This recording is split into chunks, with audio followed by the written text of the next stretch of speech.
we consider humility to be one of the investor's greatest traits. I'm sure you believe that as well. Anytime that you can, the older I get, the more I enjoy being able to say, you know what, I was wrong, because it means that I've learned something and it's made me better. Looking back through your life as an investor, it doesn't have to be the worst, but what is one of the investments that really sticks out as, not such a good one? What's one of the worst investments you've ever made? What'd you learn from it? I learned a very, very important lesson, and I'll never forget it. And it's a great lesson for everybody listening. I shorted Yahoo before it was put into the S&P 500. I shorted it at $32 a share, and I was convinced that it had no value and watched it go to 280.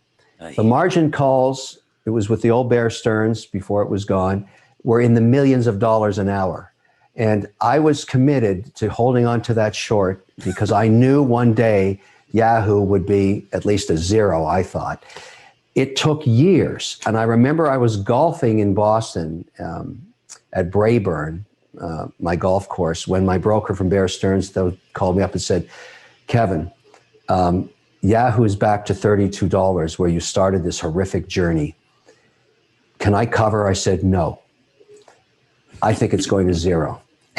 It's not that I was right. It's that I killed myself by not understanding that when you short a stock, your losses are unlimited.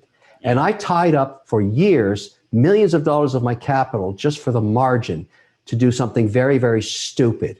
So now what I do in terms of being an investor, the lesson I learned there, because I covered that short, I think at 1250, and I made a few thousand. I made nothing compared to the money I risked. It was so stupid. But the point was, I never let a stock become more than 5% of my portfolio, and I never let a sector become more than 20, ever, not ever. And that way, when I own a Tesla and it's doing its thing, I'm selling into the strength, keeping my 5% weighting, selling, keeping my exposure.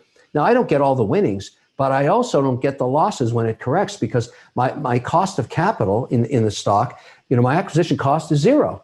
I've covered it all off as it moved up. So managing those positions is what Beanstox does. I mean, it does the same kind of thing if you're not doing it yourself, but it's kind of a philosophy, 5 and 20. It's very simple to remember, 5 and 20. Don't get caught offside, and then that'll protect your hiney for the rest of your life. And don't do stupid things like shorting the next Yahoo, whatever that is. 5 and 20, that's better than 2 and 20, right? 5% weighting on the stock and 20 in the sector, it will protect you as an investor your whole life.